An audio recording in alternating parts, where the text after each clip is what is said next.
Let the scriptures speak for themselves. All right, well, we are live, and James, I just want to thank you again publicly for taking the time out of your day to talk with me, some random guy, about the ending of Mark, and I'm excited for this conversation.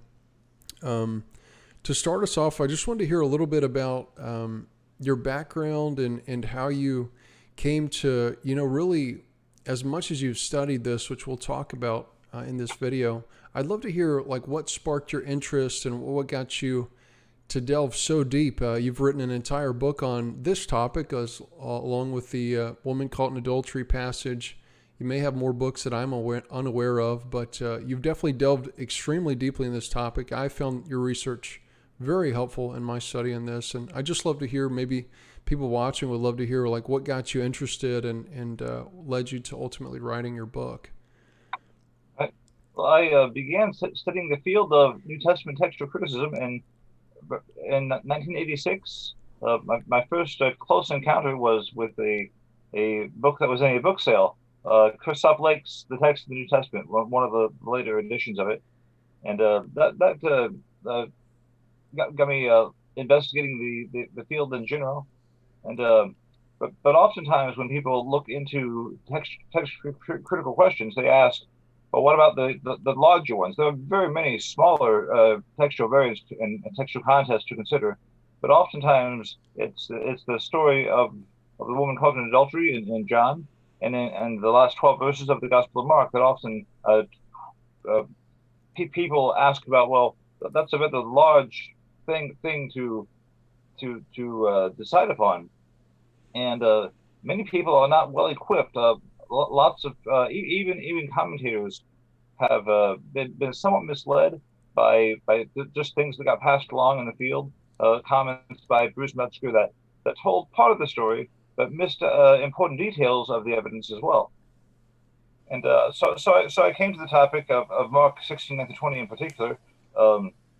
I wanted to hold off until I thought that I'd gathered enough of views to say, well, I'm well read on the subject.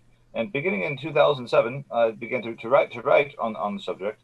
And right now, my book is on Amazon. It's 99 cents, and I think does a fairly good job. Not entirely, but it focuses on a lot of the misinformation about this passage that is still circulating in commentaries, even in some very well-respected commentaries. James Edwards still is passing along mistakes that have been handed down in the field.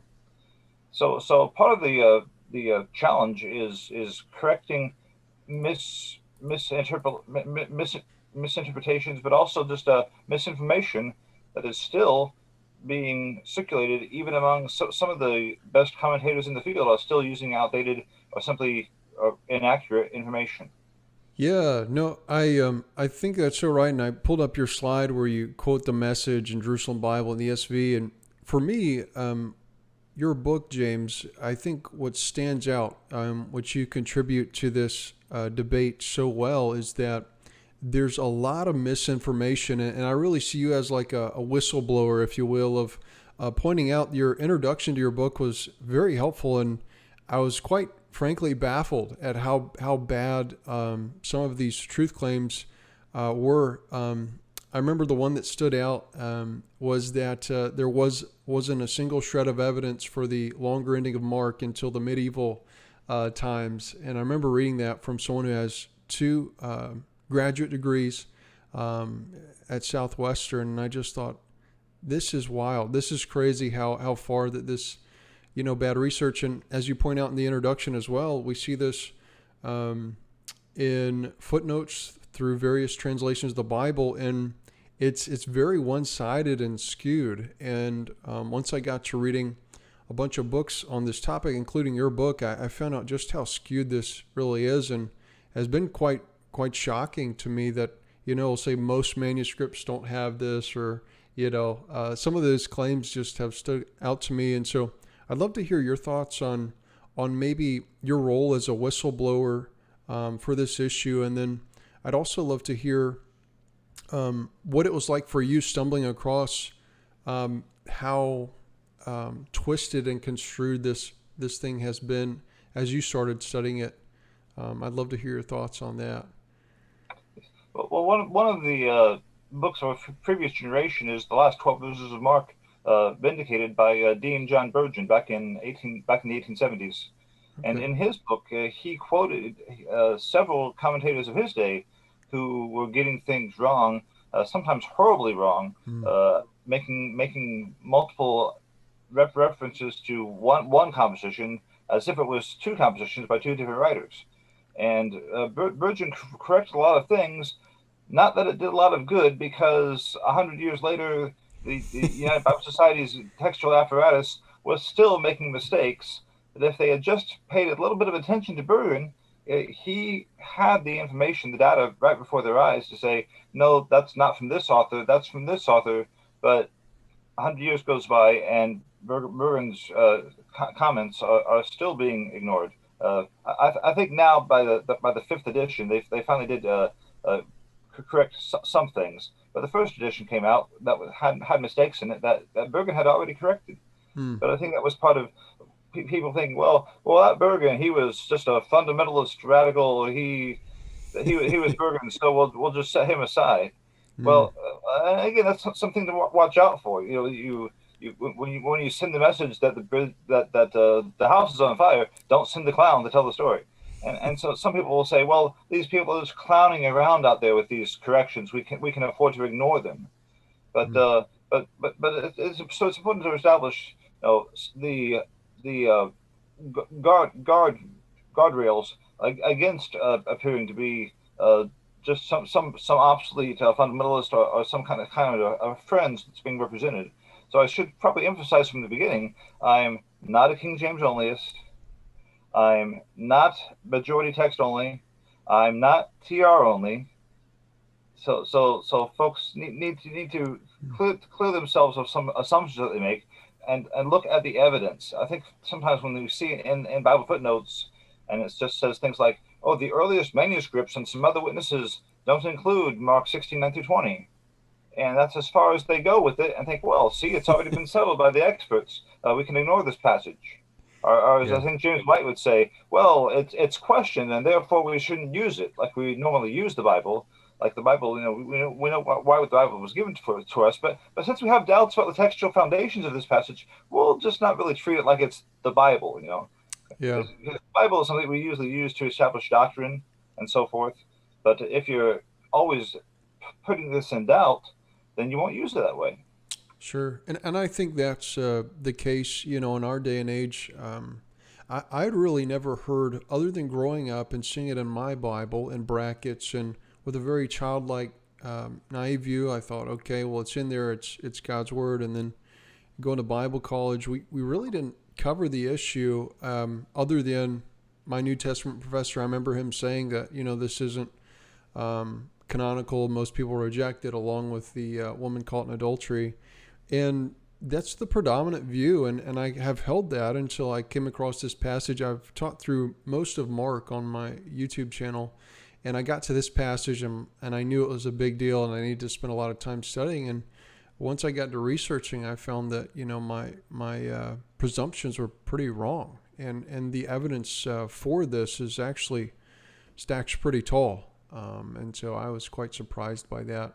But James, I'd love to hear kind of you walking us through, if you would, your views and understanding of from the time it was written to maybe walking through, and of course, some of these things we're not going to have clear answers to, right? We're not going to have hard evidence for, but even so, I'd love to hear your views and then kind of walk us through why it was written, when it was written, and your understanding. And then from there, I think something that was really helpful in your book as well, you talked a little bit about where the text maybe went off, if you would say, where the corruption maybe would have been brought in, where this was extracted. And I've heard different things from different authors. Some point to Gnosticism, some point to Egypt. I know you mentioned Egypt in your book, and then down to Eusebius, as he is looking through his copies, we get that famous quote where he gives a twofold possible answer to the problem, which has been used, right, to say that he was claiming something that I don't think he was claiming. I don't know if you would think he was claiming that. But anyways, if you could just walk us through that chronology to understand your view of what happened and how it happened, that would be, I think, really helpful to give people a mental picture of this timeline. Okay. Well, we can go back to the hypothesis about why is Mark 16:9-20 in the Gospel of Mark, and in lectures in lectures 16 and 17 that I have online in my textual criticism course, there are more details that are given there. But my basic idea, this is the hypothesis that I promote, is that as Mark was writing the Gospel of Mark, this is happening in Rome. Mark's already been the secretary / gopher for Peter for a while, and he's already collected a good number of Peter's episodes about Jesus. But now, Peter's not getting any younger. The church is in danger. Nero is aggressively attacking the church, and people are asking Peter, could we get this written down on parchment or on papyri, this record of your recollections about Jesus? And so Peter has already given many of these stories, and if you look at the Gospel of Mark, it doesn't answer all the questions that Matthew or Luke does. Peter wasn't around to see the birth of Jesus, and so in Mark we don't have a birth story about Jesus. We mainly see things, not entirely, but mainly we see things that happened when Peter, or somebody that was a close associate of Peter, was on the scene. And so Mark sits down to make this definitive record of Peter's recollections about Jesus. And as he's doing so, toward the end, he gets to what we know as chapter 16, verse 8, and he's permanently interrupted. Now, does that mean that he had to catch a ship for Alexandria? Does it mean that he was martyred? We don't know. We don't have videotape, as I like to say. But his colleagues were entrusted with what was left, and they recognized that Mark's text of that just ends there with they were, because they were afraid at the end, that was not a finished manuscript. So what choice do they have? Choice number one would be, well, we can release it like that, or we could say, well, choice two would be, let's write our own ending. But there was another choice. I find it very unlikely that Mark would have been in the church at Rome for any amount of time, and the church would not be celebrating the resurrection of Jesus every year. And so what I think happened is that they took a pre-existing, freestanding record of the post-resurrection appearances of Christ, and even though it didn't match on like a glove, it was close enough that it would conclude the account. And so Mark 16:9-20, that was a pre-existing record of those post-resurrection appearances of Jesus by Mark, was blended on to the unfinished, rather the otherwise unfinished record that Mark had written. And in that form, they began to make copies of that text.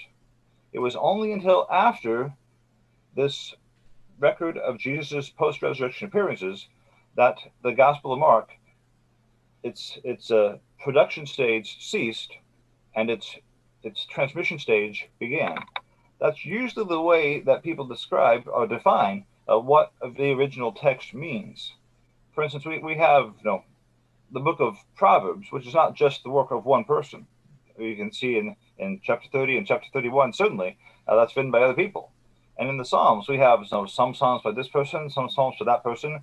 It doesn't depend on being a work by one person. Even in the book of Romans, there's that one little verse by that Tertius throws in there. And at the end of the Gospel of John, there at the end we have this mixture of we know that his testimony is true, and also that final verse, that presents like it's another extra little note. And so if in that form, that's how it began,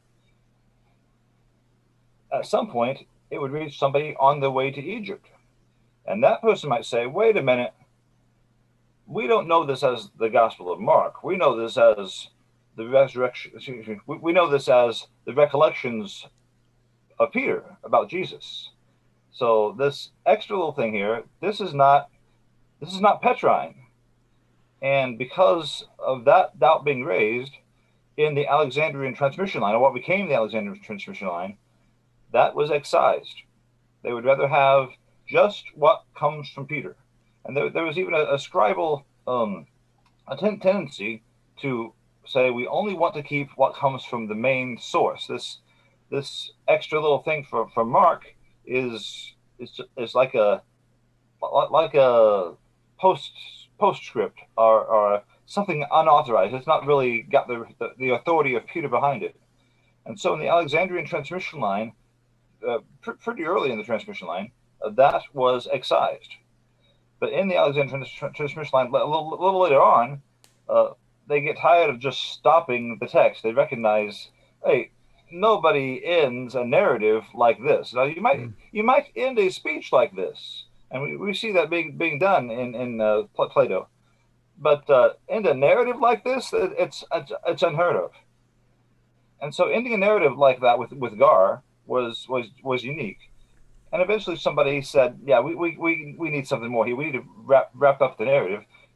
And so somebody wrote what is known as the shorter ending. That is a brief way to wrap up the narrative. And we see that in 6 Greek manuscripts. Now, in versional manuscripts like the Baharic and the Ethiopic, things that were influenced later on by the Alexandrian tradition line, we see oodles and noodles. But along with verses 9 to 20. But in Greek, we only have six Greek manuscripts that support that ending.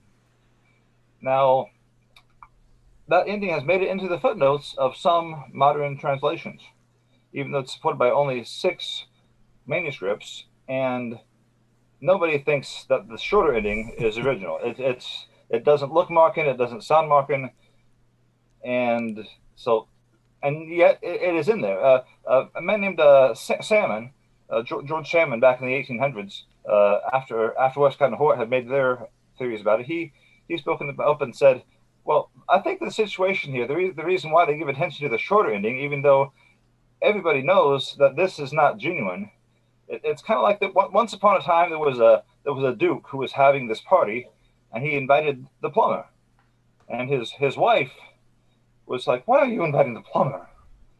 And so she invited the milkman, so that when the plumber got to the party, he wouldn't feel really, really good about himself.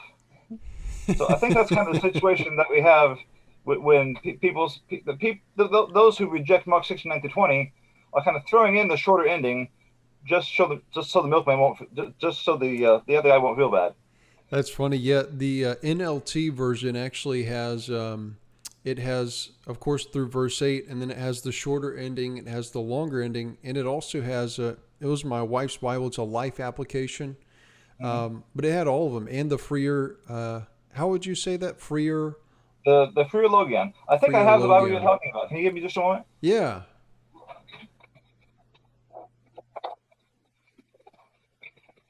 Yeah, something like this? Yeah, something like that. That's right. Yeah, we could probably find a useful little detour if we just looked up that more closely. Yeah, no, absolutely. The NLT, I think, is one that does need to have its footnotes updated. Yeah, it says the most reliable early manuscripts of the Gospel of Mark end at verse 8. Other manuscripts include various endings to the Gospel. If you include both the shorter ending and the longer ending, the majority of manuscripts include the longer ending immediately after verse 8. This might be an opportune time to use those slides that I had sent earlier that give people an accurate look. Oftentimes, the closest look that people get at the actual manuscripts is some and other. Well, when you get a little closer to the evidence, it looks more like this. Go ahead and throw yeah, up got the second slide pulled up. What manuscripts support Mark 16:9 through 20? Yes. Yeah, we got that pulled up. Yeah. You've got 5 slides of it. If you can maybe throw that on screen, please. Yeah, it's on there. Yeah. Okay. So you see the first slide shows there's some manuscripts there, and those first groups those are old manuscripts. Those are uncials or majuscules. Codex Alexandrinus, Codex W, Codex C. And Codex James, D. could you help us understand these letters? And I think most people would understand each one of these numbers represents a different manuscript. But what are these alphabet letters? We've got some English and we've got some Greek here. What are these representative of? Those are just representative of the way that traditionally the individual manuscripts have been identified. You can do it by individual numbers too, but traditionally they've also been represented by individual letters. When they ran out of English letters, they used Greek letters, and then when Tischendorf discovered Codex Sinaiticus, he gave it a Hebrew letter. But all these letters, these whether the Greek or English, represents an uncial manuscript of the Gospel of Mark, which doesn't mean it's just a Mark, but it includes Mark.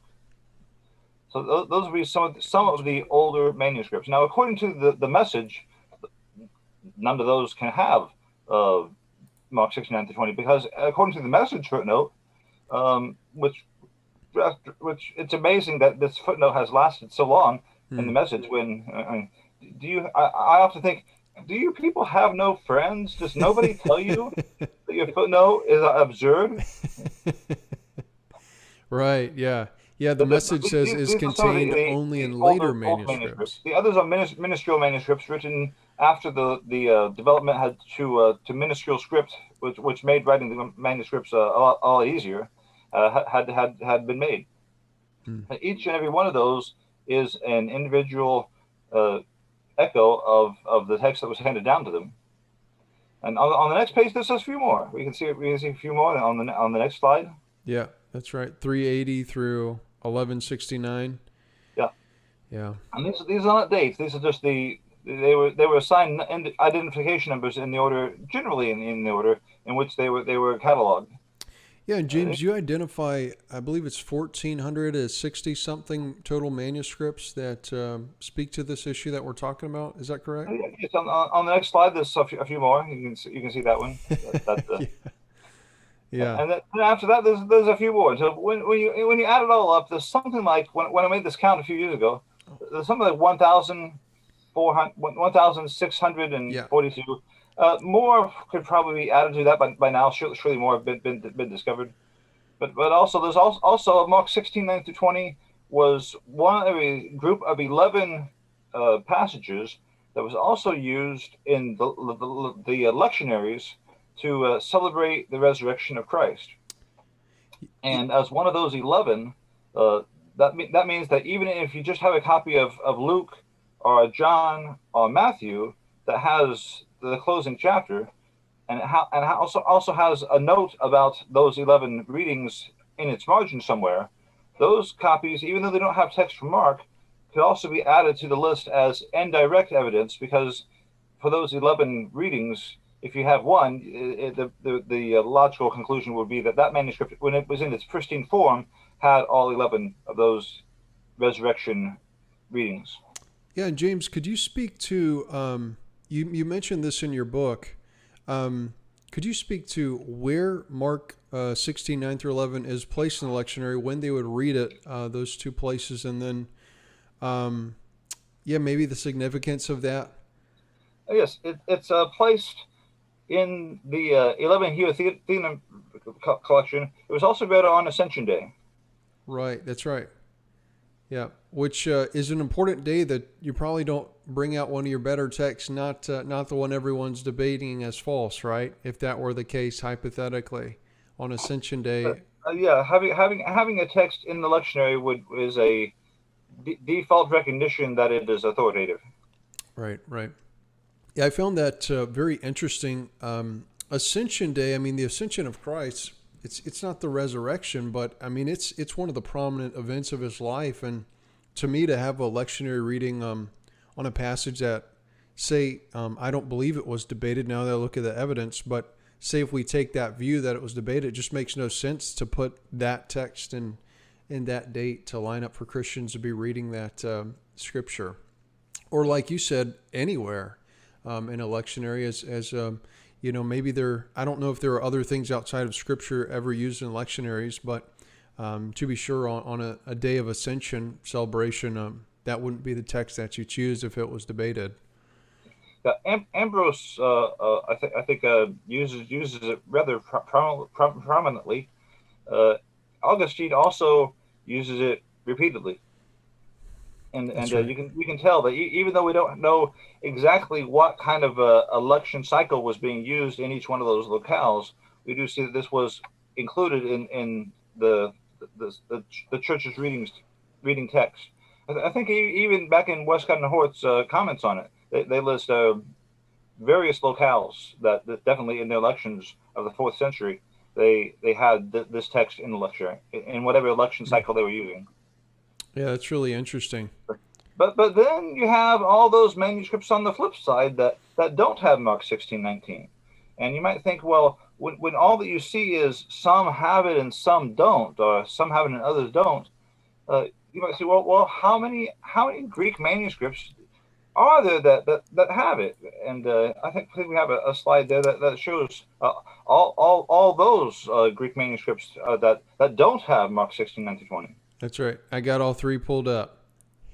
And you can see that one of them is a medieval manuscript that is a commentary manuscript. That is, it's not a continuous text manuscript, but it will have a piece of Mark, and then it'll have some commentary. It has a piece of Mark, it has some commentary, and so forth, all the way to the end. And is this the black and white image, James? Yes, that's manuscript 304. They haven't even presented, as far as I know, a digital image of it. But this is from old microfilm that was from like when the Library of Congress sent out people with some other organizations as well, sent out people to collect microfilms from Mount Athos, from the National Library in Paris, from Mount St. Catherine's Monastery. This is one that came to light. Now it was known before that. I mean, Dean Bergen mentioned it, and Hort mentioned it, but it's really not so prominent because there are other manuscripts like him, and they're not really that important in the cosmic scheme of things. But because this one doesn't have Mark 16:19-20, it's risen to new fame. Even though the text itself is pretty Byzantine, so it'd be like a lot of manuscripts around it. And what does that mean by it being Byzantine, James? Could you explain that? Sure. The Byzantine text is the form of the text that became the prominent text used in the Byzantine Empire. It was also known as the imperial text for a while for that reason. Whereas in other locations, the text continued to be perpetuated, but it generally was more perpetuated in Greek with the translations that were made. In the Alexandrian manuscripts are a small minority in terms of number of manuscripts. By far, if you had 100 manuscripts collected randomly from the Christian world, probably somewhere between 85 to 95%, depending on which part of the New Testament you're looking at, would be Byzantine. Gotcha. That's what we see here when we see 1,000 over 1,600 manuscripts being, that looks like a Byzantine manuscript. Now keep in mind that this means that every Greek manuscript still has an ancestry. So just because a manuscript is Byzantine, that doesn't make it unimportant. But also, when you see the Alexandrian manuscripts, you get to see a different branch of the tree. So when you see this huge number, that doesn't always mean, well, that settles the question. When you see a lot of fruit on a tree, let me give you an illustration. I think this is also used in my lecture series. That if suppose somebody came to an orchard, and you know that the orchard has to be one certain kind of fruit, but you also know this person's visited who was able to graft, and so you see tree, or to use an even better illustration, you see a tree, and you see lots of lemons on the tree, but one branch has oranges on it. Well, what kind of tree is it? Well, if you look at which branch has the most fruit on it, there's one branch that's in the sunlight and has just a luck fell its way, and it's got lots and lots of lemons on that branch. More lemons than there are oranges, by far. And yet that one branch that has lemons, it's closer to the base of the tree. And then there's another branch over there that's a different kind of fruit is on that tree. So you can't just say, well, let's go with the majority all the time, because there are some places, going back to a non-illustration, going back to the manuscripts, when you look at manuscripts, there's some places where the text is closely divided, and it's not 80% versus 15%. In Revelation, it's a different equation, because you only have about 350 manuscripts of Revelation, and sometimes it's really, really close.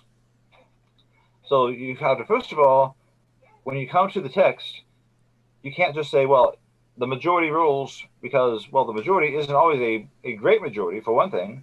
In the Gospels, it's generally always more than 85%.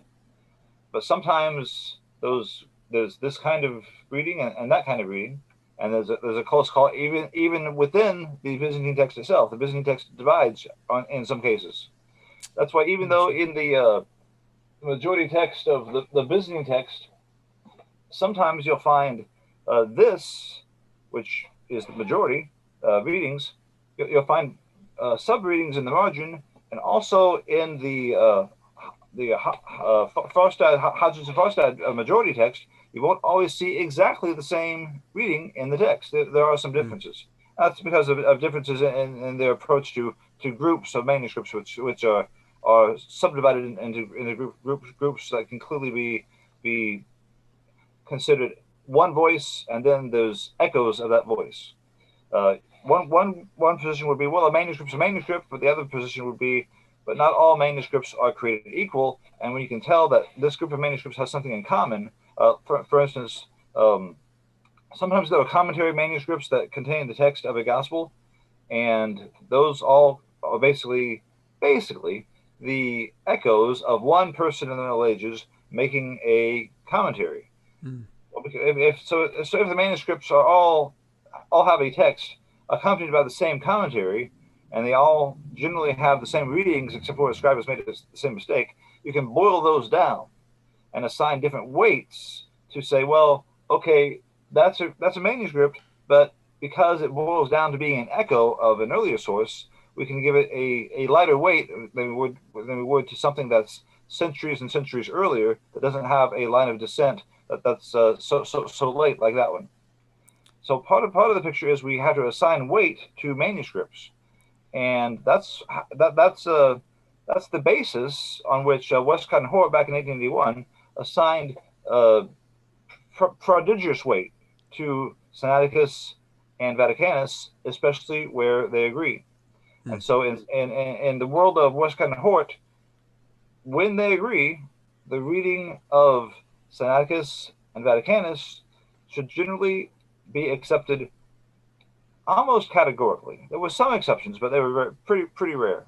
And so that's why they put excessive weight onto Vaticanus and onto Sinaiticus. I think we have another slide there that shows Sinaiticus, because although you don't see it in the commentaries, and I don't think it's even mentioned in the Nestle Allen text, these two manuscripts are pretty quirky at the end of Mark. Yeah, I've got it pulled up. Of Codex Vaticanus. Yeah, I've got the one pulled up.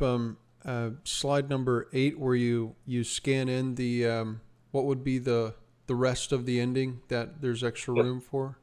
Yes, in Vaticanus, it ends, and you can also see this online. Vaticanus manuscript is online at the Vatican Library. In the middle column, the text of Mark 16:8 comes to a close. A little further down, there's the closing title. Usually the closing title is at the end of the book and not just the beginning. But if you were to start writing Mark 16:9-20, right where Mark 16:8 ends, and if you were to compress your lettering slightly, which scribes knew how to do, you can see the same phenomenon in pages of Sinaiticus. What I've done here is I took letters from the same page in the scribe's handwriting and pasted them onto the page, and that's what you see after there, the end of on the right hand side, with Mark 16:9-20 is written in the scribe's own handwriting in the blank space. Now this is memorial space, but keep in mind that memorial space does not have to be exact. We see in Codex L and we see in Codex Delta, memorial space is left for the story of the woman caught in adultery. So memorial space didn't have to be measured out to the centimeter. Just giving a kind of a salute to say, I recall that there was something more here in another source. That's all the scribe was doing. But to see that's all the scribe was doing, well, what that means is in the early Manuscript Vaticanus, we have a testimony that goes two ways. First, the testimony from the exemplar that says there's nothing else here, but also the testimony from the scribe that says, I remember seeing this when there was something else here in another manuscript. Yeah, and I think this is interesting, James. Sorry, I'm not trying to interrupt you. Because one of the things I commonly read against the longer ending of Mark is that, these texts just are undeniable evidence that the longer ending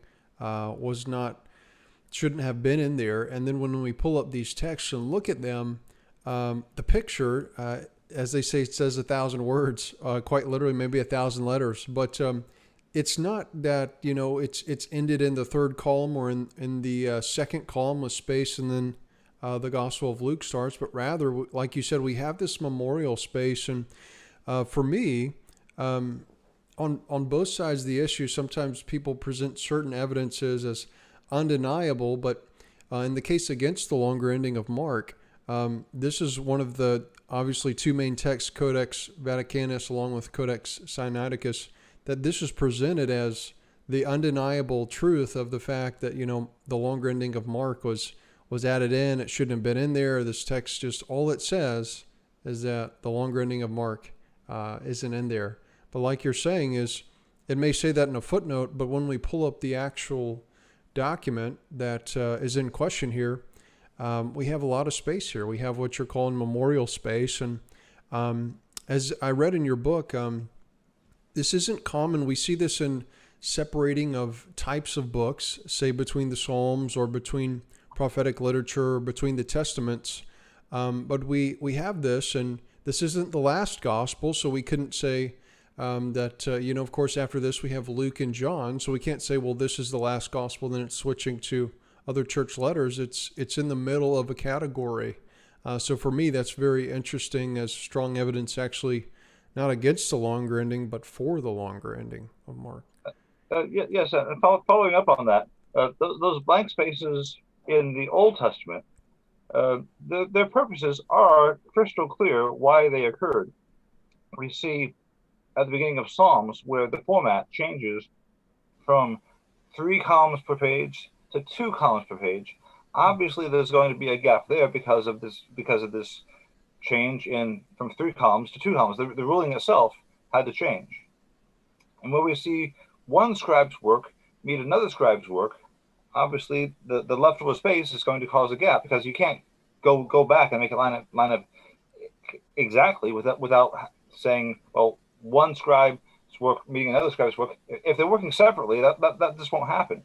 And then also at the end of Daniel, which is where the Old Testament ends in Vaticanus, of course there's going to be a blank space there, because Matthew will have to start on a fresh page. So contrary to what Dad Wallace claims in his book on Perspectives on the Ending of Mark, the reasons why there are gaps in the Old Testament portions are crystal clear. There's no question about it. But here we have a gap that occurs at the end of Mark, and it occurs uniquely at the end of Mark. There's no such blank column, an entire blank column, at the end of the Gospels, at the end of Acts, at the end of the Pauline epistles. We just don't see anything approaching this. What we do see is a scribe being very conservative with his parchment. He's using every column he can use. Now, keep in mind that when you ended a book, you would start at the top of the next column. That's what we see the scribe do consistently, Hmm. except here. Here at the end of Mark, he left this blank space. So there's nothing unusual about seeing a manuscript that has blank space at the end of a book. There is something unusual about seeing blank space and another blank column in Sinaiticus. Hmm. This is the only place where we see this anywhere in the Codex. Hmm. That's really interesting. Yeah. Yeah, that's great. So this first one on slide 7, this is Codex Vaticanus. Is that correct? I can't see the slides from Oh, here. that's okay. The one where you have the text filled in that we've been talking about. Yeah, it's okay. So Vaticanus, and then I'd also like to talk about Sinaiticus. Here in slide 7, you mention it being a replacement page, a sewn-in leaf, and you talk about that some in your book. I'd love to hear your thoughts. So Vaticanus, I guess to give some closing thoughts, please correct me if I'm wrong, but the way I'm understanding you is that this is, if anything, it's not conclusive that the longer ending of Mark should be there. Maybe say at worst for someone who believes in the longer ending of Mark, but at best, it's maybe a memorial in honor of the longer ending of Mark, expecting to be there. That's exactly what I interpret this to be. That the scribe, like I said a few minutes ago, recognized. I remember seeing a manuscript where there was more here, but Mm. it's not in my master copy that I'm using today.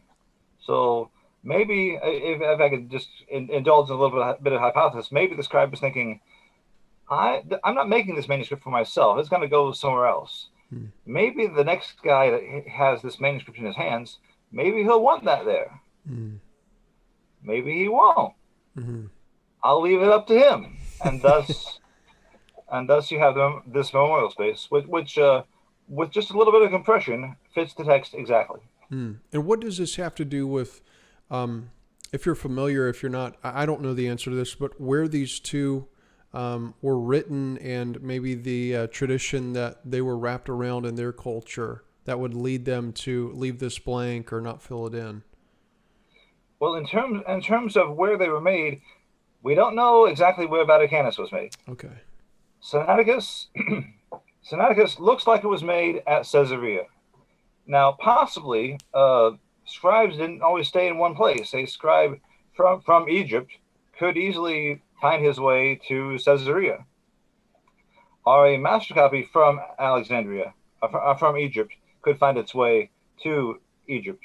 In fact, we have the case of Origen in the early 200s of being first located in Egypt and then making his way to Caesarea.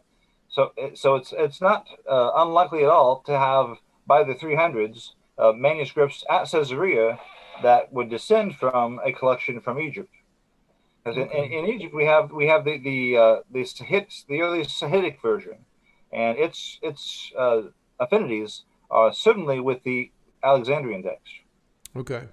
Gotcha. No, that's very helpful.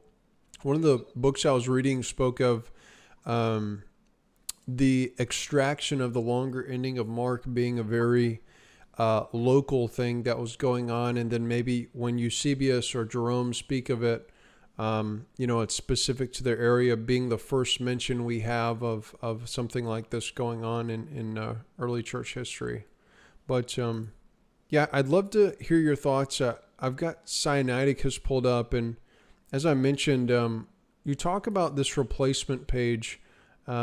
It's quite clear from this picture, but could you speak a little bit on that and talk about the letters per column in these replacement pages? Even though if you pick up a UBS textual apparatus and look through the textual apparatus in all its detail, or in the Nestle Island textual apparatus, I don't think you will see any acknowledgement that this page of the manuscript is a replacement page. In other words, the main copyist, the one who's writing the pages that come before this and come after it, he's not the one who is responsible for this 4-page or folio.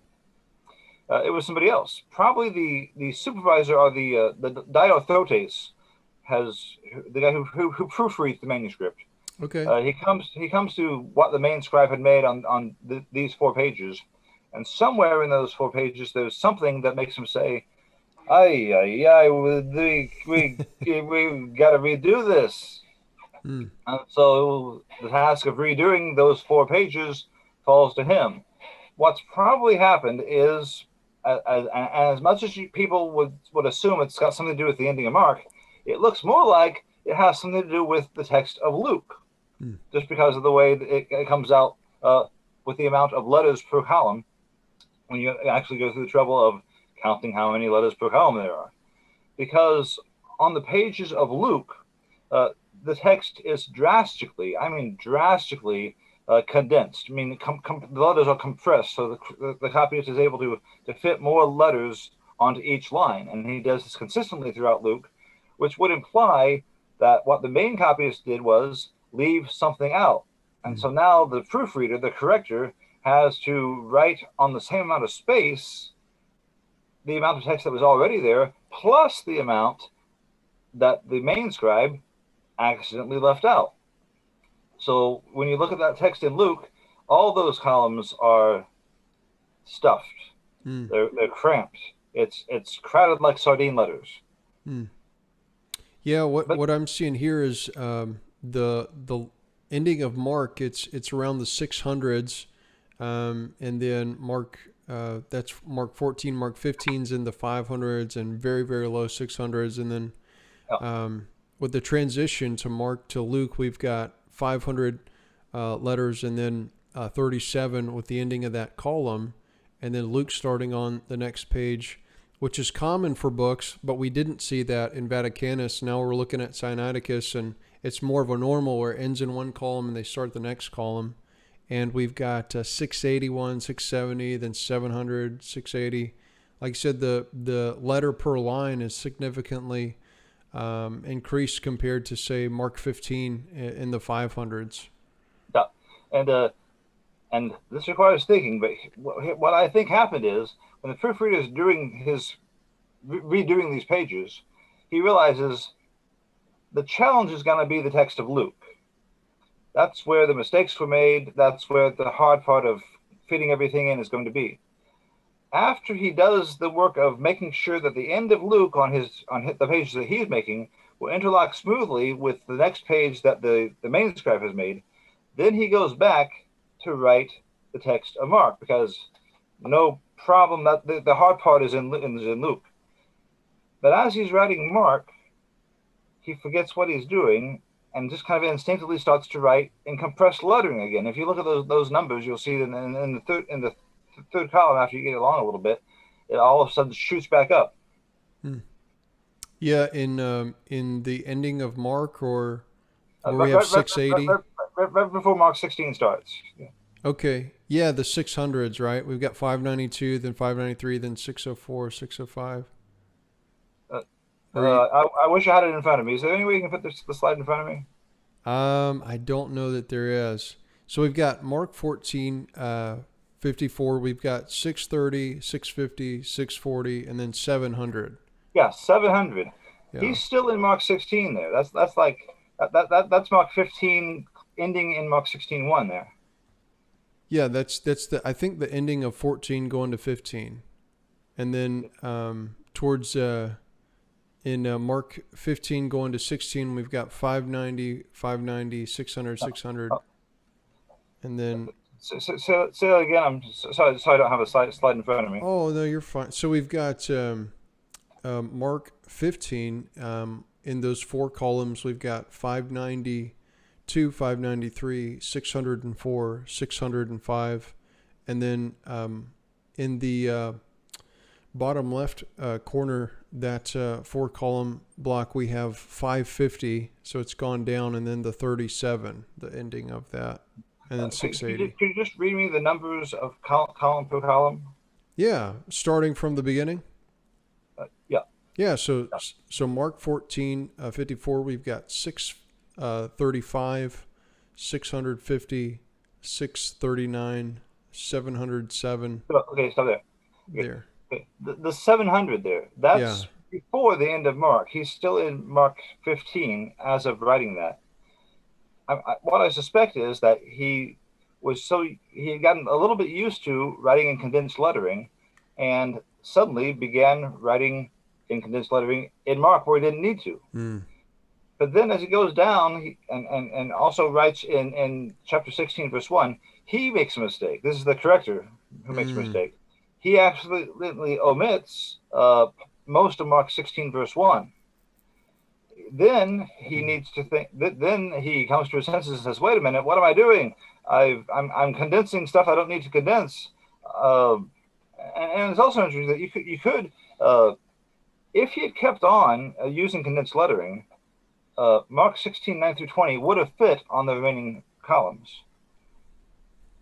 But he gets to the point at the end of that column, and he realizes, oops. Now, when he turns the page, he needs to stretch out his lettering, or else he's going to leave a blank column. Well, this scribe, the Diatessaron, he doesn't want to leave a blank column. He wants to make sure there's not a blank column. And so, after writing Luke's text, in order to avoid leaving a blank column before he comes to the text of Luke, he stretches out his lettering. That's why even though he, on average, he writes 630 letters per column, in the next column, he's really stretching out his letters, and it comes to a total of, what, is it 552? Yeah, that's correct. Yeah. And the reason why he's writing out these letters so stretched out in such expanded form, at one point he even uncontracts the name of Jesus, which scribes usually they would contract the name of Jesus. It was a sacred name. But for this purpose, he stretches out the name of Jesus, so he'll have more space used. So he'll have letters to put at the top of the next column, and thus he reaches the top of the next column with more letters to write. Although if he wrote at his normal rate, he would have come to the end of that column and left the next column blank. Gotcha. Yeah, because we only have 37 letters on that next column, and if we look at the preceding column, as you just mentioned, it's a little bit less. He could have easily put those 37. That would have came out to, say, 589 letters, which would be less than many of the other columns. So then we'd have this whole column blank, which is completely against how you do things as recording the Bible for those scribes. So he had to stretch it out. Yeah. So the Diatessaron, he realizes because of the mistake he's made, he's gonna end up with less space than he thought he would have because of as he's writing this out. He stretches out his lettering. Then on this column, he has to compress his lettering. Excuse me. On the fourth column. Can you count those out so I get the column number right? Yeah, the third column, Luke 1:1, he begins to compress it. It has 681 and then 672 in the fourth column. Is that which one you're talking about? Or are you talking about? You'll be able to see it on the page, right? So you can figure it out. Viewers can figure it out. But you can see that on this column, before the column where Mark ends, he's stretched out his lettering. Mm-hmm. Then he puts the letters he's conserved, he then puts at the top of there, and that's why we don't see a blank column in Sinaiticus. So he's clearly thinking about how he should end the Gospel of Mark, and this question is on his mind. Why does he want to make sure that he doesn't have a blank column? That question is now again, we can't read his mind literally, but it looks like he's aware of a problem with the ending of Mark, which would mean, just like what we saw in Vaticanus, they were aware, even though the master copies they were using didn't have verses 9 to 20, in their minds, Mark 16:9 was not a stranger. Yeah. No, I think you're absolutely right, James. And I think, like I said, what stood out to me is what's often cited as either a complete rejection or a complete lack of knowledge of the longer ending. I don't see that when I look at these pages. Like you said, we can't read the minds of the scribes, and they didn't give us a note to say why they were doing what they were doing. Boy, that would have been helpful. But, we can infer that it seems they were both aware of this longer ending. So to completely write it off as these two having no bearing on that, I think is a bit of a stretch. One more thing to point out with Sinaiticus. If you go to the Codex Sinaiticus website and zoom in on the Coronis, the fancy design work, there the Enigmark 16:8, it's much more emphatic than the copyist average Coronis. It uses two colors. It fills an entire line. These are things that he didn't normally do. Right, there's some green in there. I think I remember seeing that, right? It's a elaborate decoration in there. I don't recall any green, but Okay. definitely it might look like green depending on your computer settings.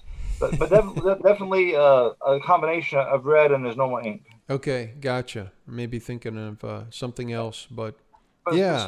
speaking of those designs, at the end of one of the Mosaic books, I think it's Deuteronomy, if you compare the decorative designs of the copyist of Vaticanus in the Mosaic books and this design, they're very similar. I think it's been described by Millen and Skeet. If it doesn't imply identity of scribes, then at least it involves the identity of the same school of thought, Hmm. Right, right. For both of the of same these school. They manuscripts. received the same training at the same place. Hmm. That was the idea. To leave the longer ending of Mark out and try and fill that in. Is that what And you're no, saying? just in regard to the kind of coronas that was made. Oh, for the artwork, Cronus is like the decorative ending. Is that correct? Uh, just the decorative design, or arabesque, although that doesn't really help. Okay, gotcha. No, that's helpful. Um, James, I'd love to talk to you a little bit about. So we've talked about these two codexes, and these are fourth century, around 300s AD. I'd love to talk to you a little bit about Tatian and his Diatessaron, and I'd love to talk about Eusebius. Um, Tatian Irenaeus and his quote, his reference to Mark's ending, and then maybe a little bit about Eusebius and Jerome. Yes. When we look at these manuscripts that we've seen, now we didn't see Alexandrinus or Codex D or Codex C, or I don't think we've seen W yet. But those are manuscripts that we see, and oftentimes in the footnotes, that's all you see is references to the manuscripts. I don't think at any point, anywhere in the NIV or NLT, ESV, I don't think anywhere do we see references to patristic evidence, because when we think, well, let's follow the earliest evidence, in this case, the earliest evidence doesn't come from the manuscripts. It's much earlier, but it's from the writings of the patristic writers. So Yeah, I really wish that the footnote writers would take the time to say, it would make a big difference on people's impression if they were to say, but it's quoted by Irenaeus in the year 180, more than a century before these two early manuscripts. Uh, yeah, uh, that would tend to change the equation quite a bit, I think, if they would find a way to spell Irenaeus and put his name in the footnotes. yeah. No, I think that's such a good point, and like you're saying, the way it's read in so many asterisks or obelisks or little notes and footnotes, it says the way it presents the data seems to say that the earliest evidence says that points to this not being there, but actually it's the earliest manuscripts. And it's very uncommon for manuscripts to last this long, and much less to have we don't have a single manuscript that dates in full in this robustness all the way back to the first century. And so I'm fully with you on that. Maybe it's true that the biggest, most robust, earliest manuscripts do not contain this, referring to these two manuscripts. It's almost like a half truth, but the ultimate earliest evidence, like you're saying, tells quite a different story. We're talking Irenaeus and Tatian. These guys, they all reference this passage, and so I think as maybe an uninformed Bible reader, you get to this place in your Bible, you say, oh, well, the earliest evidence, maybe even though it doesn't say that, they think that. And of course, as you've pointed out, both in your book and we spoke of earlier, there are misleading footnotes in Bibles at times that just present false information. But even the ones that present more truthful information, it's usually half truth, which for me was kind of bothersome, to say the least. Yes.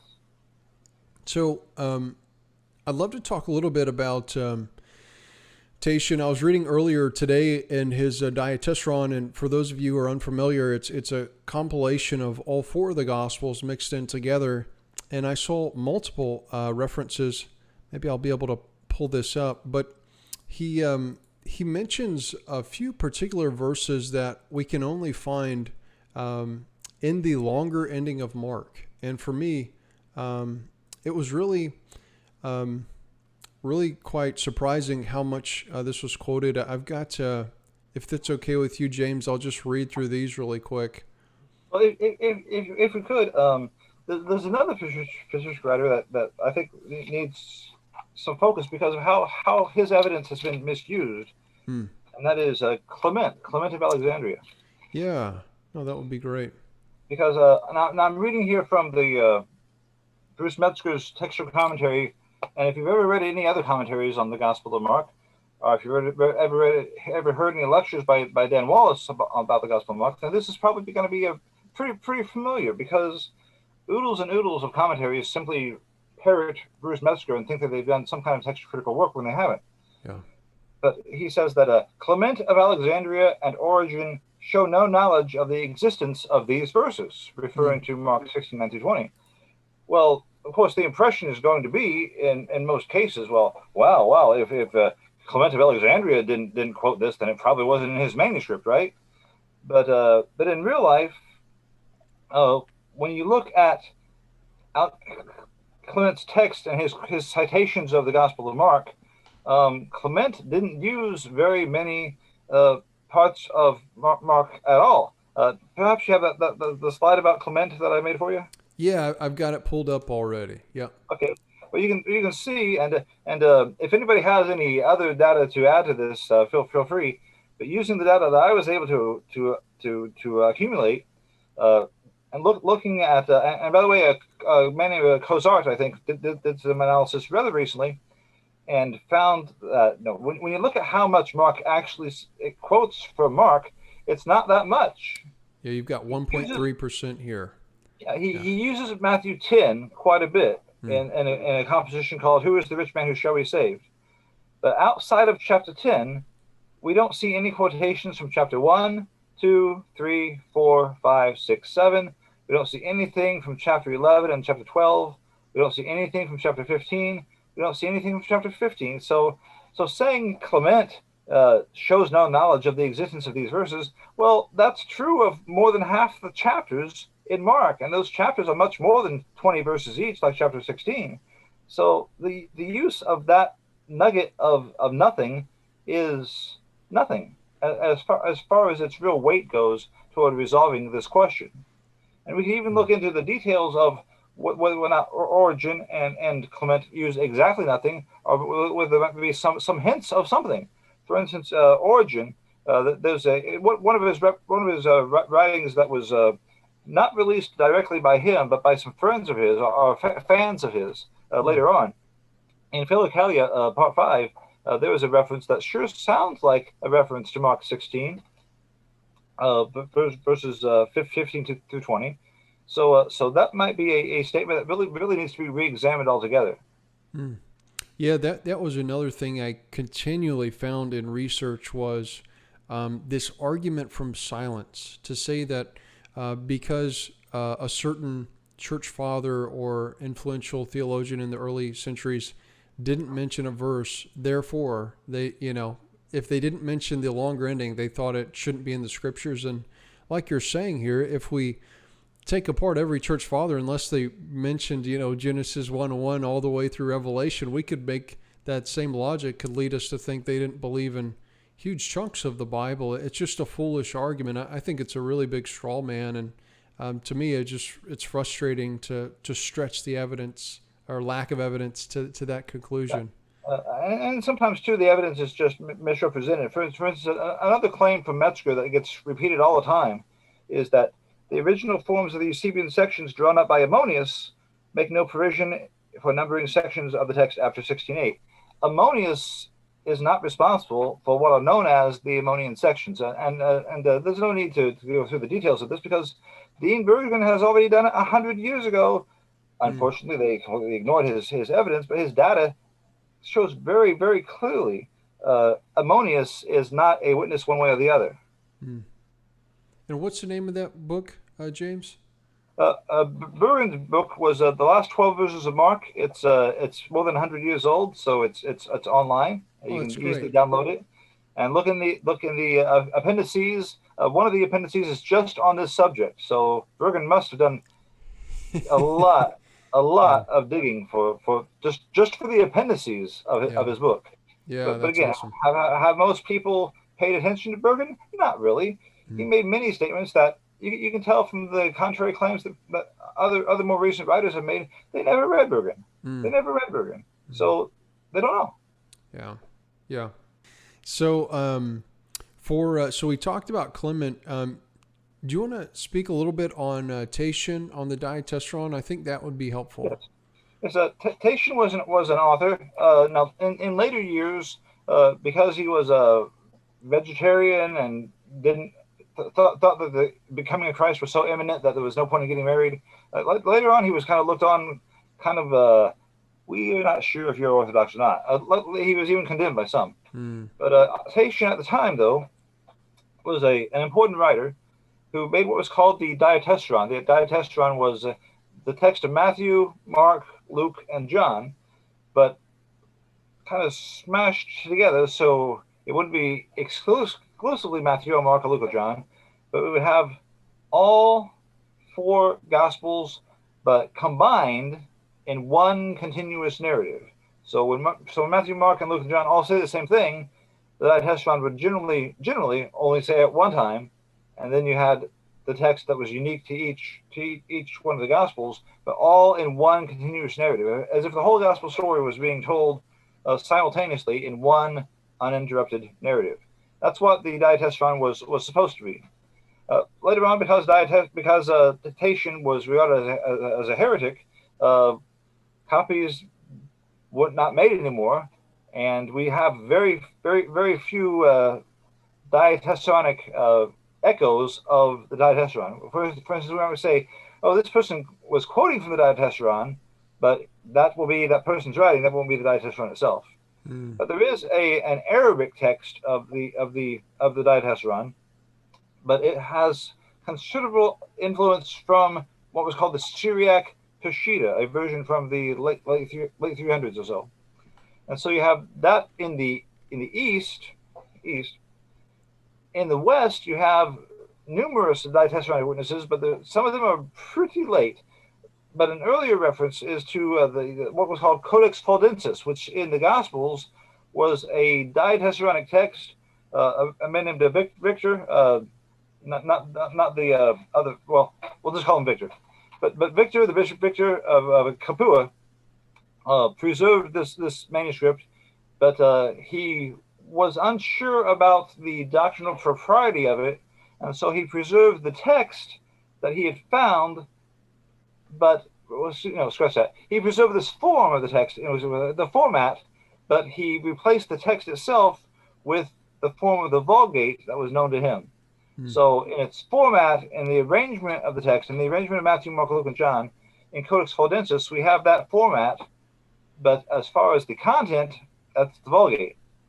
But what you need to do to find if a manuscript is influenced by this stuff over here or this stuff over here, we'll look at the format and see how it's arranged. Where it's the same, then you have confirmation both from the east and from the west. And in this case, when we look at Mark 16, 9 through 20, and how it's arranged in the text of the Diatessaron in Fuldensis and in the Arabic Diatessaron, they're not exactly the same, but they're pretty much the same.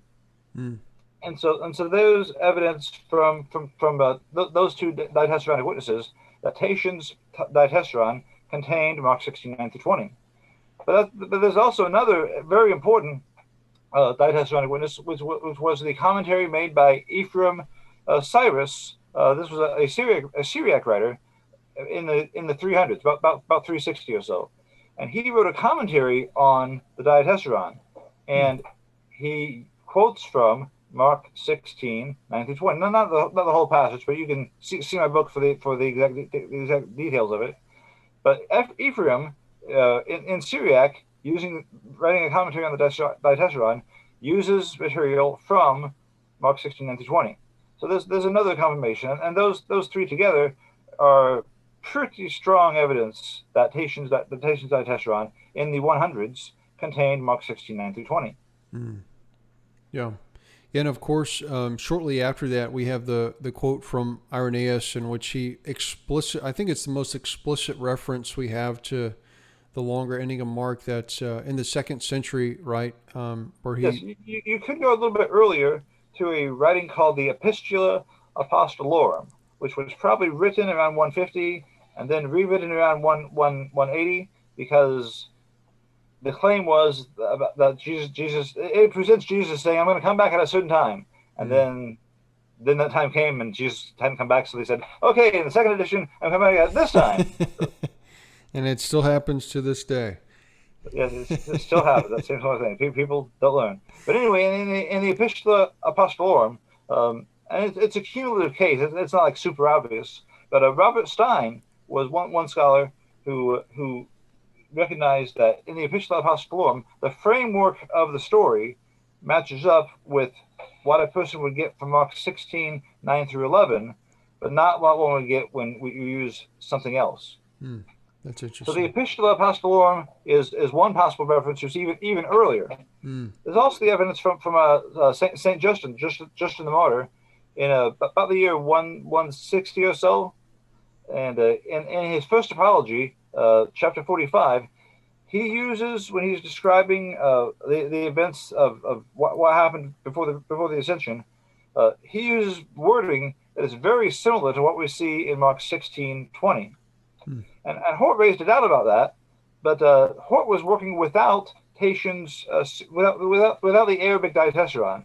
When the Arabic Diatessaron was released, scholars right away, such as Harris and Chase, realized that Hort's objection was answered. Unfortunately, Metzger, when he kind of parrots what Hort says, he doesn't mention, oh, by the way, these other guys recognized that Hort's objection was wiped away once Sciasca's Diatessaron came onto the scene.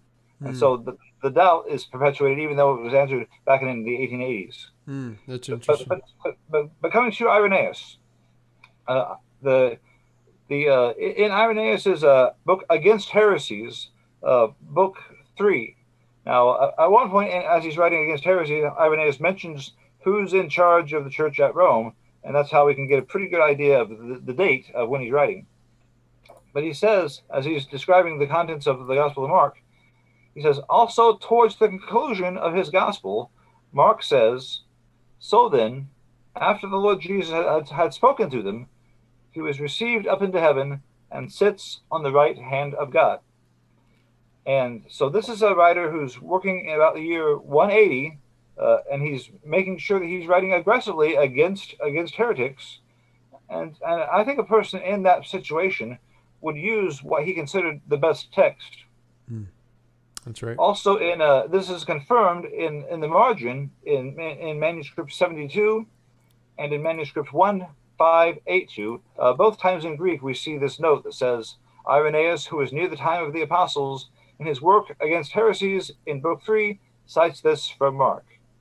So the question had apparently come up somewhere along the line, but is answered clearly in that marginalia in 1582 and in Codex 72 in Greek. Yeah, it's good. So that's Irenaeus using his manuscript, which, if you figure Mark is writing about the 60s, Irenaeus is writing about the 180s. Assuming that this wasn't a very new manuscript that Irenaeus was using, we're talking about a witness that is about 100 years from the writing of the Gospel of Mark. Yeah. Yeah, which is, close to 2 centuries before either of these codexes that are the main source, right? That are usually so often cited. Closer than Sinaiticus, but more than a century before Vaticanus. Okay, so how would you date those two, James, if you would, for us? I would put Vaticanus a little earlier than Sinaiticus. I think Vaticanus, you don't have the Eusebian canons. That you don't have any section numbers like you see Eusebius developed. So that's either in a realm that is not Eusebius's realm, but also the divisions that we do see are not like anything that would say made anywhere that is not Egypt. So I would say Vaticanus probably around 325. In Sinaiticus, there are a few quirks that the writer made, or the scribe made, where there are indications that he had his mind on Caesarea. J. Randall Harris made a famous observation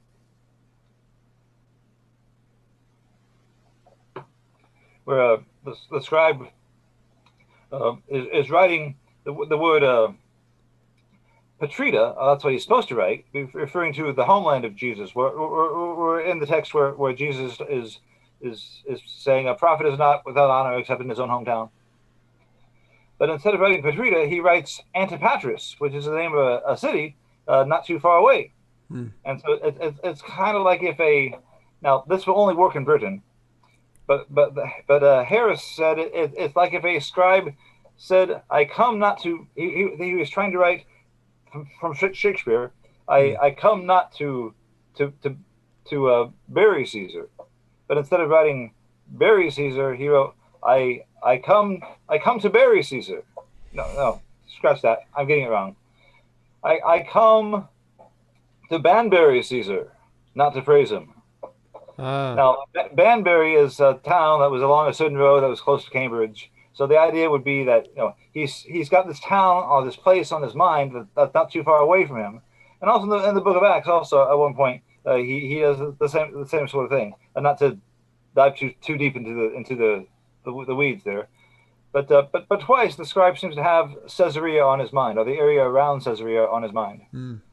James, for this kind of, I'd love to hear maybe some closing thoughts, or maybe if there's some things you think if there's anything else that is significant you'd like to point out.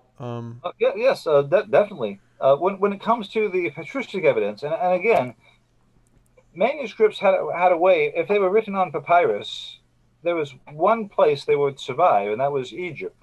So oftentimes we think of, well, if it's an older manuscript, we should go that way and trust the papyrus. But that meant that almost automatically means rejecting the text that was in use everywhere else, because everywhere else papyrus would naturally rot away. The humidity level, the level of moisture in the atmosphere was simply too high for papyrus to last very long, relatively, in places that didn't have the dry climate of Egypt. That's why when we look for papyri, we go to Egypt. That's where we find them.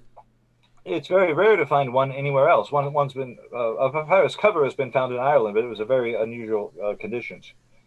But in the patristic writers, we do have other evidence. When you see a quotation in a patristic writing, and you go through all the steps of verifying it, that is like an echo of the manuscript that was in the hands of these writers at that time. And when you look at if you find, you'll find some writings that will try to say, well, yes, sure, you've got hundreds of manuscripts, but those are all old Byzantine manuscripts. Well, I'll tell you what. Let's make the cutoff point of 500, the year 500, or 486, when there was when there was a Roman Empire, and there was an emperor was on the throne of Rome.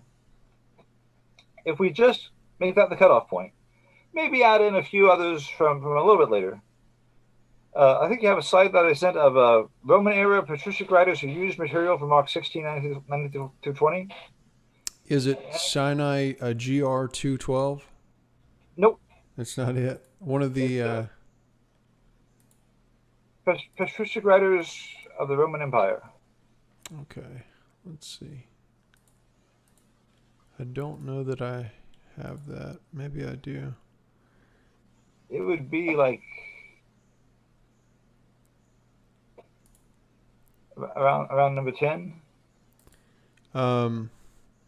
We've got the 1582, 1210, and then we've got the shorter ending with the Egyptian tradition. Do you have the Roman era patristic writers? I don't think it's on here. I don't think I remember seeing anything like that.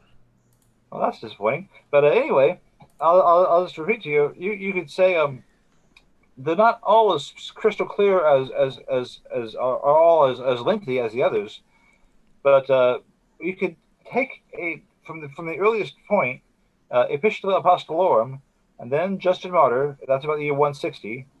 Tatian about the year 170. Irenaeus. This is still in the 2nd century, and about the year 180. Then Tertullian, Hippolytus, the Didascalia Apostolorum, Vincentius at the Seventh Council of Carthage, the Latin work called De Baptismate. I could also look in the Old Latin Capitulum, the summaries chapter by chapter of how they would how they would format the sections of the book. Also, there was a pagan writer named Hierocles, and he appears to use Mark 16, 17 through 18, kind of making fun of the Christians to say, if you want to really have a contest for who should be leading your church, you should have one of them volunteer to drink a deadly drug, and the one who drinks the most should be the winner. Yeah. And then Aphrad, a Syriac writer. Apphrad's kind of an interesting witness from about the time of Vaticanus. Now Hierocles is from even earlier than Vaticanus. He'd be the early 300s. But Aphrad was a Syriac writer, and he's using Mark 16, 17 in his demonstration number 1 very clearly. Also in the composition called Acts of Pilate, the passage is used. Also Eusebius's correspondent Marinus, when he asks his question to Eusebius, it's clear that Mark 16:9 is in the text that Marinus is using.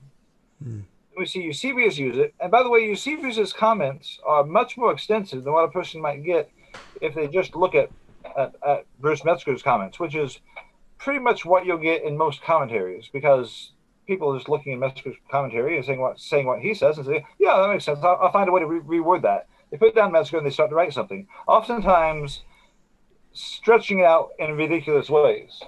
But fortunately for us, that problem has been solved by Roger Pierce. Roger Pierce has gone through the trouble of hiring people to translate the full text of Eusebius's composition Ad Marinum, and it is in this book, which, by the way, you can get for free online. Oh, that's great. Eusebius of Caesarea, and you will learn when you read this book, you will see in Eusebius's comments, not only does he not reject Mark 16, 19, 20, he tells Marinus, this is how the passage should be pronounced when you read it, which implies reading it in church. So there's no appearance of contradiction with what Matthew says. And later on, as he's writing on a different subject, once again, he refers to Mark 69 on his own and says, as it appears in some copies, and then a little later on, he says, as Mark tells us that Mary Magdalene had 7 demons cast out of her, as Mark tells us, and that time he doesn't even have a little qualification. Yeah, that's these right. details are not said by Matthew, and so they're not said by the hundreds of commentators who are just parroting. It's not said by Metzger, and because Metzger doesn't give those details, all the parrots don't say it either, because they've just been parroting what Metzger's been saying in his textual commentary. So by all means, pick up Eusebius of Caesarea, Gospel Problems and Solutions, because there's a lot more to the story, which Metzger somehow never got to repeating. Yeah, I read a book by Nicholas P. Lunn, arguing for the ending of Mark, and he actually brings that very thing up, and he goes through both Eusebius and then Jerome, who parrots Eusebius, and he gives the full text. And, he's making a case study. He says, if someone believed this is how they deal with the problem. But he seems to say, how we understand the text as being authoritative, that everything that was passed down by the pious is good for use. This is how we do it. And as you already mentioned, he tells them how to say it. He says, say it like this, and then pause, and then continue speaking, so that no one gets the dates confused over that issue. So I found that really interesting, because both Eusebius and Jerome are so often the kings of the fathers who are quoted against this text. Yes, and in that case, it seems like Eusebius and Jerome are both reporting this, but as D.C. Parker, acknowledge in the living text of the Gospels. D.C. Parker says Jerome's testimony is worthless because Jerome is simply recycling the work of Eusebius. You can almost picture Jerome sitting with a copy of Eusebius's composition Ad Marinus on his desk, deciding how much of this he should leave out and how much he should condense it, because everything he's passing on to Hedibia, he's putting into Latin what Eusebius had written in Greek. So he just boils it down because he's we're not going to go down that path anyway. So let's go down this path and follow this path. So yeah, that's right. So Jerome is very, very clearly just recycling Eusebius, and so often I see commentaries where they treat them like they have nothing to do with each other when they clearly do. Also, in the case of Jerome, we mentioned the Philologion before. When Jerome is talking about the Philologion in about the year 417 against the Pelagians, or to the Pelagians, he mentions that he found the person who's embedded in the composition found the Philologion in several copies, especially the Greek codices. And a person might say, "Wait a minute, over here." When he's writing to Hedibia, he says it's hardly ever there. And here, when he's writing this in 417, how can he say that this reading is in the Philologion? How can he say the Philologion is there, especially in Greek copies? Well, there's an easy answer, because he was just recycling Eusebius, doing what he said he usually did, what he said he often did. If you look at his Epistle 75, he says, "Yeah, sometimes I just repeat what people said before me." Right. Yeah. Yeah. No, he says that explicitly. I was reading a note earlier when he prefaces the four Gospels when he's writing to the Pope at the time, and he says, "For if we are to pin our faith to the Latin text," he's speaking of when he was writing the Vulgate. He says, "It is for our opponents to tell us which, for there are almost as many forms of text as there are of copies. And if, on the other hand, we are to glean the truth from a comparison of many, why not go back to the original Greek and correct the mistakes introduced by inaccurate translators and the blundering alterations of confident but ignorant critics, and further, all that has been inserted or changed by copyists." He says, "more asleep than awake." But he goes on to say, speak of this. And what I find interesting is that the Vulgate, it does contain the longer ending of Mark. So it seems speculation to say that. Yeah, that should show you how seriously Jerome was taking what Eusebius had said before.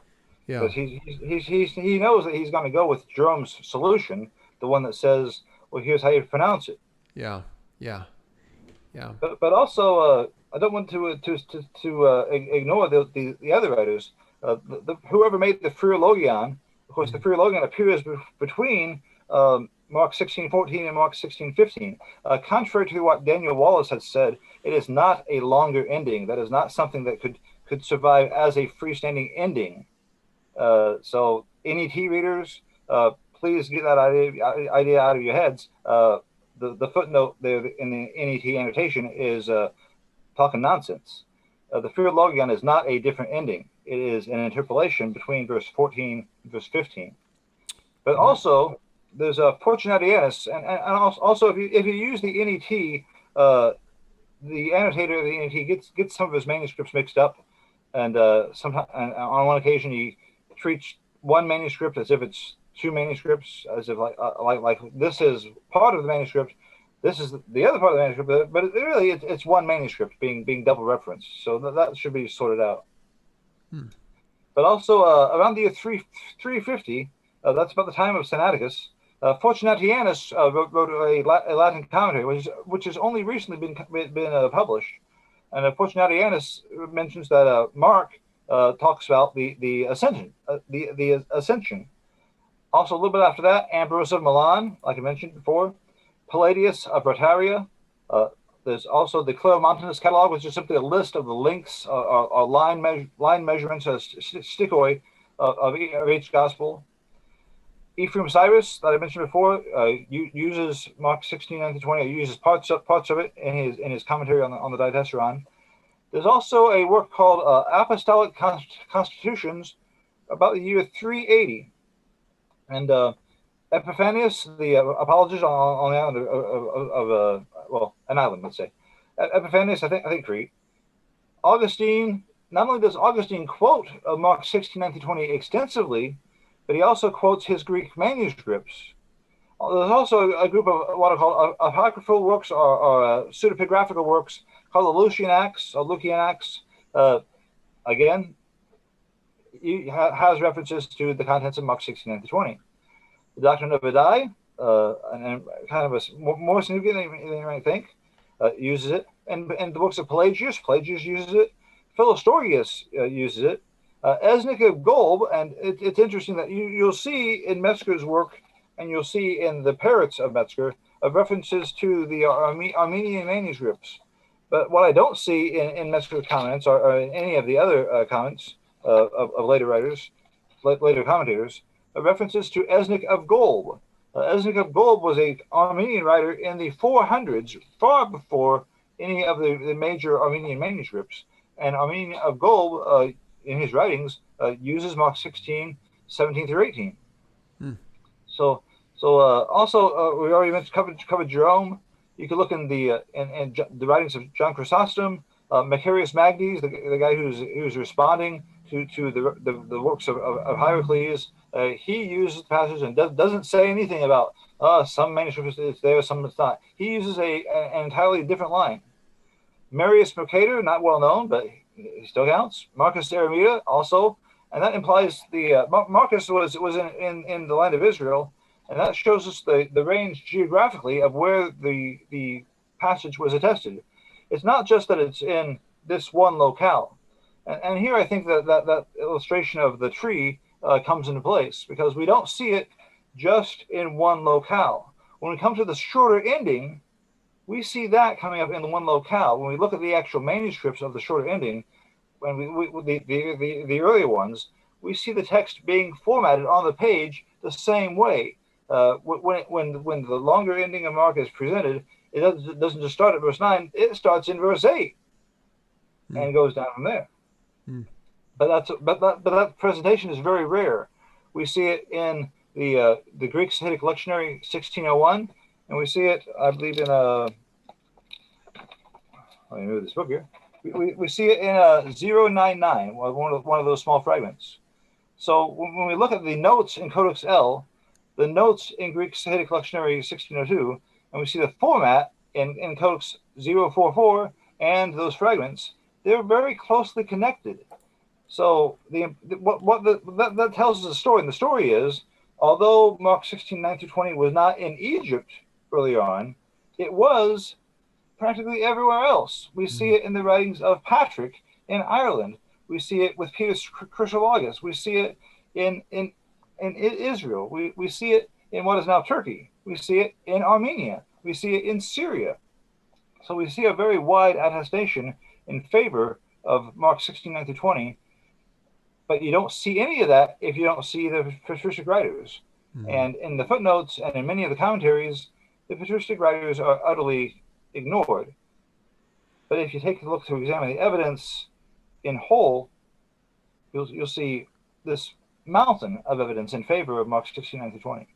Yeah, no, that's good. Thank you for that, James. I think that's so important. And like you said, I think looking at some of the earliest evidence is so essential to this debate and conversation for the ability to come to the right answer, because the early evidence is all on the same page as to the canonicity of the longer ending of Mark. I wouldn't say all. There are some there's some versional evidence. For instance, in the Syriac translations, there's a very strong evidence from the Peshitta, which I believe is late 300s, and then developed a little more towards standardization in the 400s. Okay. There's also the Hochling Syriac, and the version known as the now it's called the Palestinian Aramaic Syriac. Well, Palestinian Aramaic. But there's also the Sinaitic Syriac, which is one translation, represented by one manuscript. The Sinaitic Syriac is kind kind of refers to a version, but also to the one manuscript that represents it.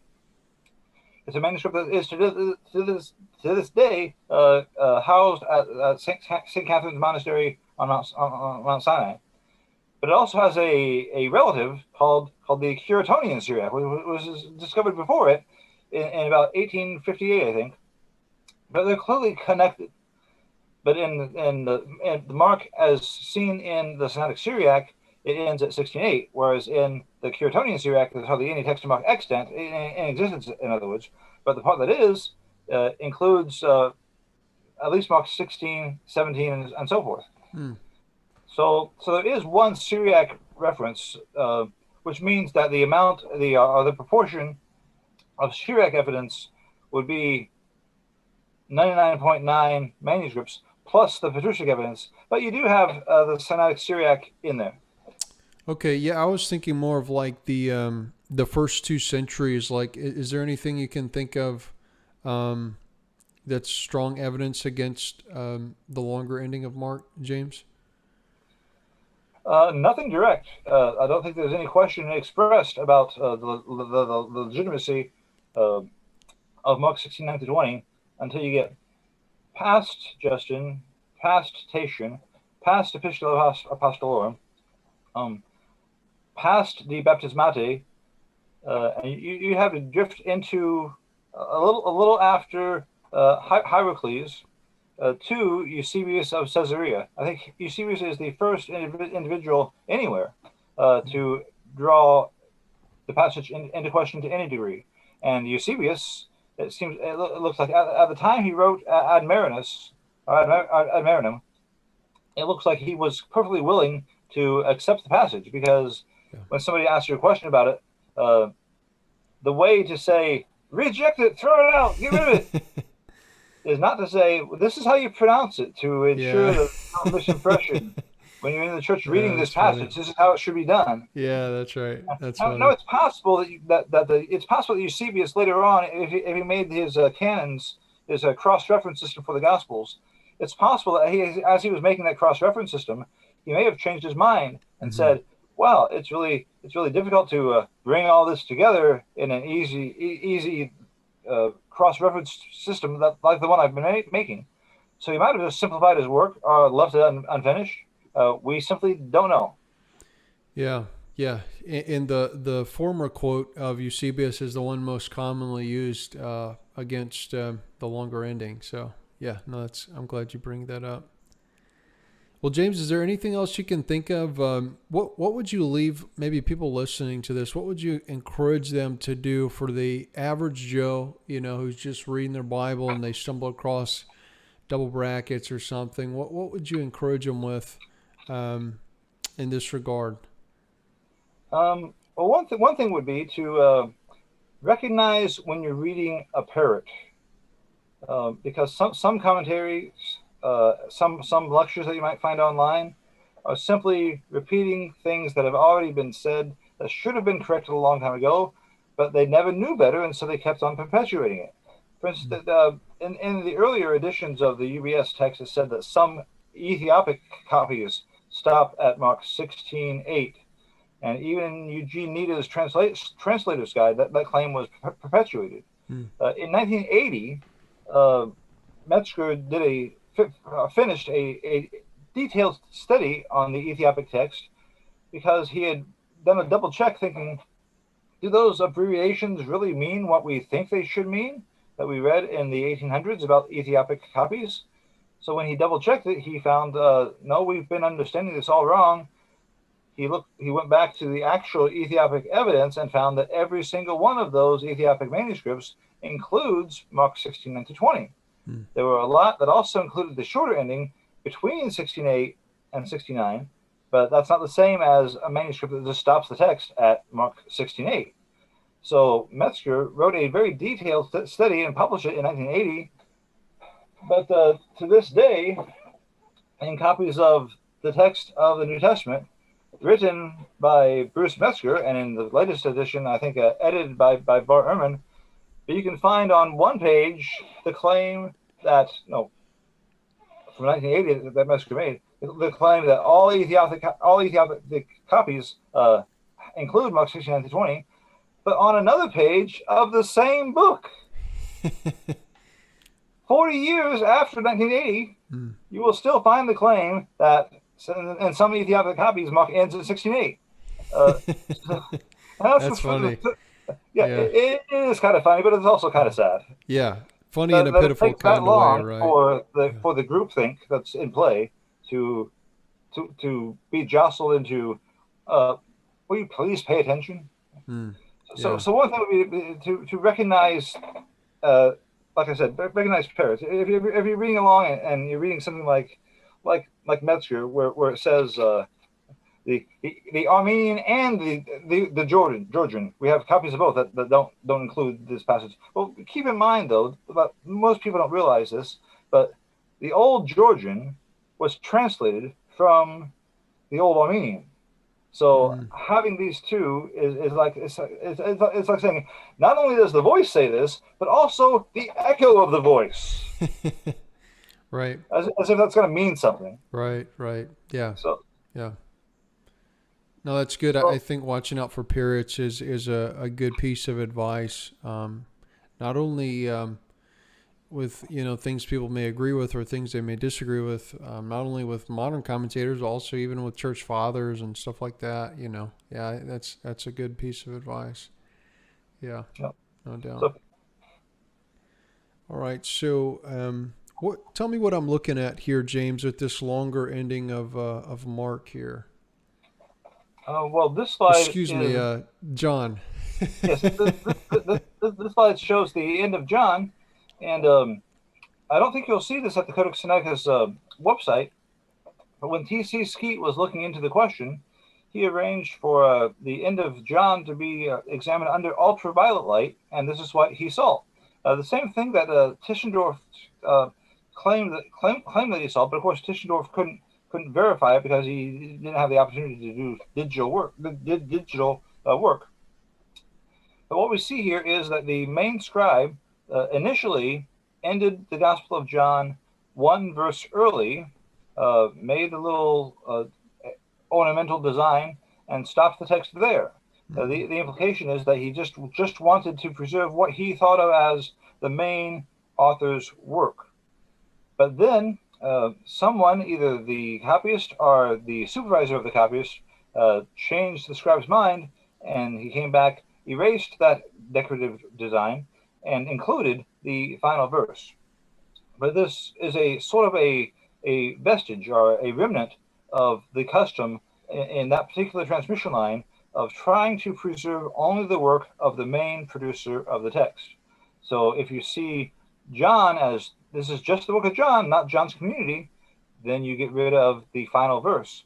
And if you see if you see Mark as this is the recollections of Peter, not Mark, then you would excise Mark 16, 9 to 20.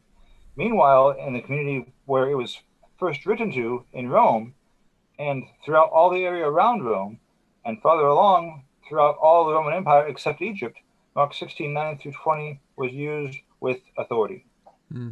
That's good. Yeah, and as you're saying, there's many places in the Bible where there's what I was taught in seminary is called a light editorial hand, where we get these helpful sentences or verses. And this is another example, but I think that's helpful, James, and it sheds light on, maybe another very verifiable possibility of what went into people's minds, why they would have extracted those last verses, because we see this in other places. First, just obelize, like saying, not from the original hand, and then the next generation drops. Yeah. So, yeah. Which might, and if it was 2 or 3 or 4 generations long, that might explain why it takes so long until Eusebius to get anybody asking a question about it. Yeah. No, that's really helpful. Makes sense. Yeah, makes sense in light of, how they chose. They didn't like books that were named after people that didn't actually write the book, say certain books that didn't make it into the canon and stuff. They didn't like pseudographical writers, and so I could see the same strict mindset to say, okay, well, this isn't, doesn't fit in line with the very author of having written it himself or intended to write it himself, and so I could see the same thinking that would go into pulling that out. That's good.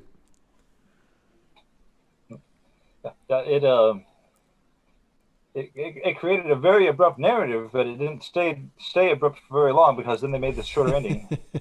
But the short ending is basically another way of saying the Egyptian ending, because that's where its support comes from. But also, I recommend reading my book. I'm working on a newly updated edition. Hopefully, it'll be done before the end of the year. Awesome. So you can just keep your eyes on the Kindle store at Amazon, and hopefully, I will be able to complete that.